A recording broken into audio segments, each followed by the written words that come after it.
And welcome back to my YouTube channel Ashta Diggaj academy. आज मित्रों बात करेंगे हम क्लास 12 के जो फिजिक्स यानी भौतिक विज्ञान में जो बच्चे प्रैक्टिकल में सबसे ज्यादा बनाते हैं वो दूसरा टॉपिक है साइक्लोट्रॉन। सबसे पहले मित्रों जान लेते हैं साइक्लोट्रॉन होता क्या है झटके में।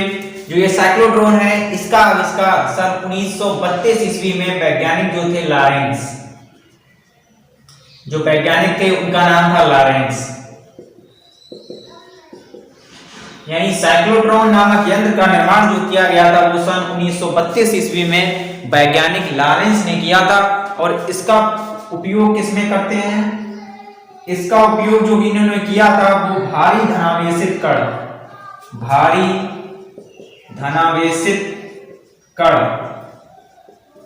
Proton, point to be noted, भारी धनावेशित कण प्रोटॉन और ड्यूटान। ये आपने नाम कम सुना होगा, ड्यूटान DTO यानी भारी जल जिसे बोलते हैं। वैज्ञानिक लॉरेंस ने सन 1932 ईस्वी में साइक्लोट्रॉन नामक यंत्र का आविष्कार किया था और इसका उपयोग जो इन्होंने किया था वो भारी धनावेशित कणों प्रोटॉन और ड्यूटान को त्वरित ये है मतलब त्वरण करके उसको घुमा के कण को बाहर निकाल लिया जाता है, स्प्रिंग करके त्वरित करने के लिए इसका प्रयोग किया जाता है। यानी जो साइक्लोट्रॉन नामक है, सबसे पहला क्वेश्चन एग्जामिनर साहब का, साइक्लोट्रॉन नामक यंत्र की खोज किसने की थी? तो वो थे लॉरेंस नामक व्यक्ति ने। कब की थी? अगर ज्यादा गहराई से पूछ दिया तो 1932 आपको बनाना पड़ेगा। साइक्लोट्रॉन का उपयोग कैसे किया जाता है? भारी धनावेशित कण, यानी जो भारी धनावेशित कण होते हैं जैसे प्रोटॉन और ड्यूटान को त्वरित होता है, त्वरित करने के लिए कण को आवेशित कर दिया जाता है। तो मित्रों आपका क्वेश्चन बन गया पहला जो मैं आपको बता चुका हूं। दूसरा है कि साइक्लोट्रॉन नामक यंत्र का उपयोग कैसे कर सकते हैं, यानी भारी धनावेशित कण को प्रोटॉन ड्यूटान को त्वरित करने के लिए किया जाता है।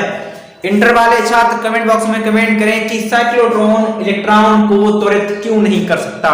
आज का हमारा क्वेश्चन है साइक्लोट्रॉन, आज मैंने टॉपिक बनाया है तो इसमें आपका जो हम तो पूछेंगे एक पहली में, तो आपके पास एक क्वेश्चन है। इंटर वाले छात्र कमेंट बॉक्स में कमेंट करें कि साइक्लोट्रॉन नामक यंत्र इलेक्ट्रॉन को त्वरित क्यों नहीं कर पाता। इंटर वाले छात्र कमेंट बॉक्स में कमेंट करें।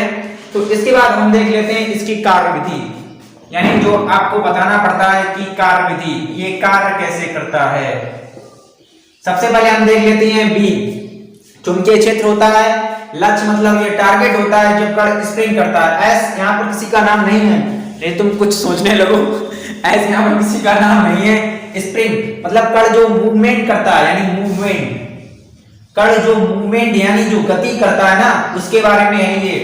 और इसके बाद में जो ये प्लेट आपको दिख रही है विक्षेपक प्लेट है, क्योंकि जब इलेक्ट्रॉन ऐसे घूमते हैं तो वो भागते हैं बाहर, और ये जब कण ज्यादा स्पिन करके यहाँ पर आते हैं तो ये विक्षेप हो जाते हैं, मतलब भाग जाते हैं दूर।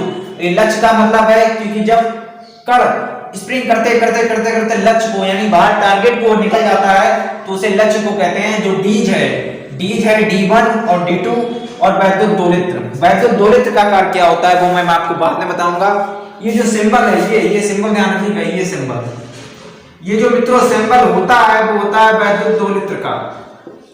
किसका सिंबल होता है? ये वैद्युत दोलित्र का। साइक्लोट्रॉन के बारे में आप इतनी बात जान चुके होंगे, और कोई अगर समस्या है तो कमेंट बॉक्स में कमेंट करें। मैं आपको इसकी कार्यविधि के बारे में बताऊंगा कि साइक्लोट्रॉन नामक यंत्र कैसे कार्य करता है और ये साइक्लोट्रॉन इलेक्ट्रॉन को त्वरित क्यों नहीं कर पाता। इंटर वाले छात्र ये आपका क्वेश्चन है। मैंने क्वेश्चन पूछा था आपसे, उसमें आपने जना जवाब नहीं दे पाए, लेकिन अब आपका क्वेश्चन है कि साइक्लोट्रॉन इलेक्ट्रॉन को त्वरित क्यों नहीं कर पाता।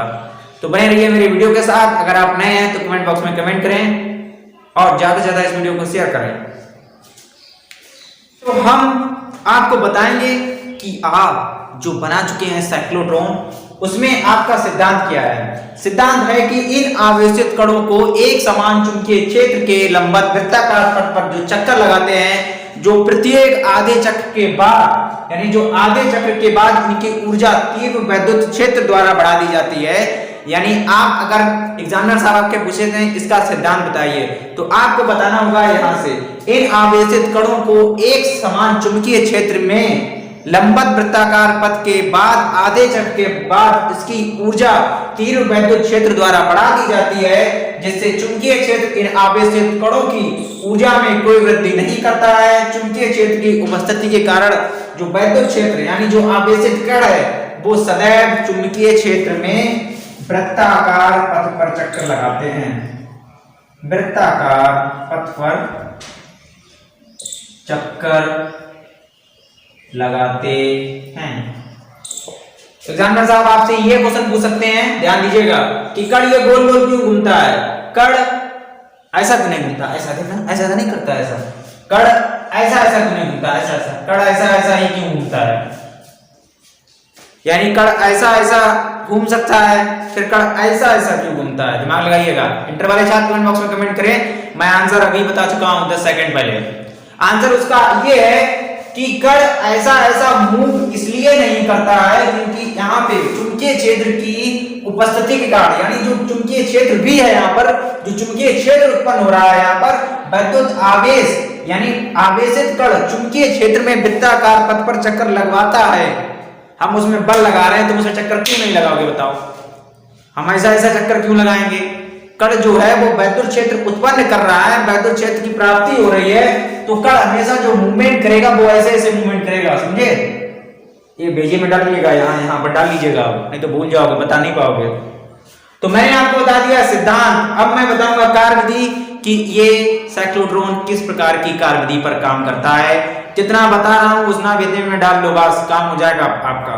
यही हम बता रहे हैं तुमको, सो मत जाइयो। हाँ, इसके बाद में आपको बताएंगे, हम सिद्धांत बता चुके हैं। दूसरा आता है आपका रचना।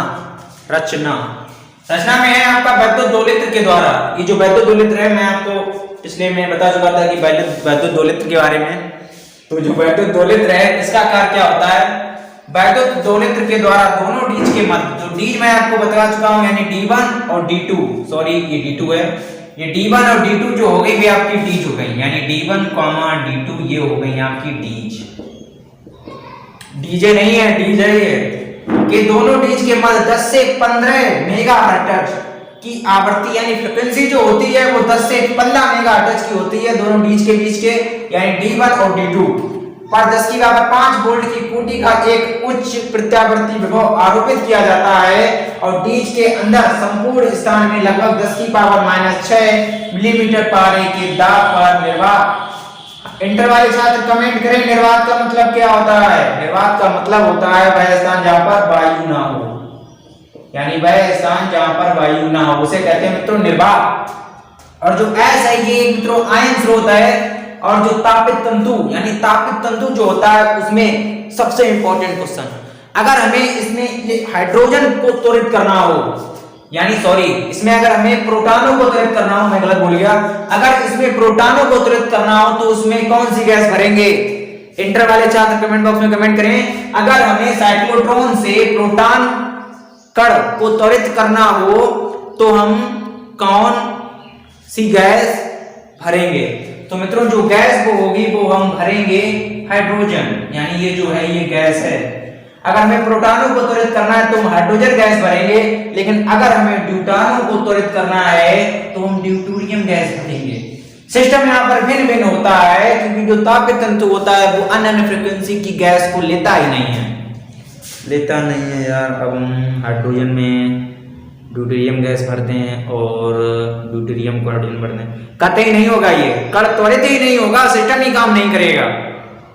तो सिस्टम काम करने के लिए अगर हमें प्रोटॉनों को त्वरित करना है, इसमें लिख दीजिए त्वरित, अगर हमें प्रोटॉनों को त्वरित करना है तो हम हाइड्रोजन गैस भरेंगे, लेकिन अगर हमें ड्यूटानों को त्वरित करना है तो हम ड्यूटेरियम गैस भरेंगे। ये जो हो गई ये हो गई आपकी gas, hydrogen gas, deuterium gas. कोई कंफ्यूजन हो तो कमेंट बॉक्स में कमेंट कर दो, अभी सॉल्व हो जाएगा। इसके बाद में हम बताएंगे आपको वर्किंग कि ये कार्य कैसे करता है, बना तो लिए हो, कार्य कैसे करा समझ में लिए हो। डीज हो गई, तापित तंतु हो गया, विक्षेपक प्लेट हो गई, चुंबकीय क्षेत्र हो गया, निर्वात हो गया, वैद्युत दोलित्र हो गया, मेगाहर्ट्ज की फ्रीक्वेंसी हो गया। फिर कार्य विधि वर्किंग कैसे करता है, तो बने रहे मेरी वीडियो के साथ, पूरा जाने, पूरी जानकारी ले लें, नहीं तो वहां पर दीवार देखेंगे हाँ वो लिखा कहीं नहीं, पूरा पढ़ के जाइए, अच्छे से बताइए बिना किसी हिचकिचाहट के साथ। जानेंगे कि साइक्लोट्रॉन काम कैसे करता है, यानी वर्किंग। कार्य विधि। माना m द्रव्यमान का एक जो है वो प्लस q आवेश के एक आयन के आयन स्रोत, तो d है वो है d1 d2 और s वो है आयन बिंदु या तापन बिंदु। दीवारों के वैद्युत परीक्षण के कारण वैद्युत क्षेत्र हमेशा शून्य होता है, जिसमें वैद्युत क्षेत्र को 10 से 15 मेगाहर्ट्ज की फ्रीक्वेंसी पर हम मेगाहर्ट्ज की धारा प्रभावित करते हैं और उसमें r त्रिज्या के वृत्ताकार पथ पर चलता है। जब कोई आयन r त्रिज्याकार पथ पे चलता है तो उसका जो फॉर्मूला होता है वो होता है r बराबर mv/qb। m द्रव्यमान है, v यहाँ पर वेग है, q है जो आवेश है और जो r है वो यहाँ पर त्रिज्या है और वो v है वो है वैद्युत क्षेत्र। उसके बाद में अनुनाद स्थिति। अनुनाद एक नया शब्द यहाँ पर आया, हम लोगों के पास अनुनाद क्या है। गिलास लेना, गिलास, कर्ण लगाना है, कर्ण, सी सी साए साए साए की आवाज आती है, वो होती है अनुनाद स्थिति। रेसोनेंस, उसे इंग्लिश में बोलते हैं रेसोनेंस, उसे कहते हैं अनुनाद। चिमटा लेना, कोई ऐसे टंग का ऐसा रेसोनेंस वाला ऐसे पटक देना, सन सन की आवाज आती है, उसे मित्रों कहते हैं अनुनाद। व्यवहारिक भाषा मैंने आप बता दिया, आप देख लीजिएगा एक बार। अनुनाद स्थिति में जो इसका फॉर्मूला होता है वो v0 बराबर qb/2πm हो जाता है। अगर गतिज ऊर्जा इसकी निकालते हैं k यानी काइनेटिक एनर्जी तो हो जाएगा 1/2 mv² मैक्सिमम। ये मैक्स नहीं है, ये मैक्सिमम होता है जब इसकी वैल्यू मैक्सिमम में होगी। इसे फॉर्मूला रख देंगे तो हो जाएगा q²v²r²/2m। इसके बाद में हर एक चीज की सीमा होती है मित्रों, आदमी की लिमिट होती है, वो काम लिमिट में कर सकता है। कल 10 बोरे डाले तो 100 बोरे वो डाल नहीं सकता है, दिन में काम करे रात में करे तो वो नहीं कर सकता है।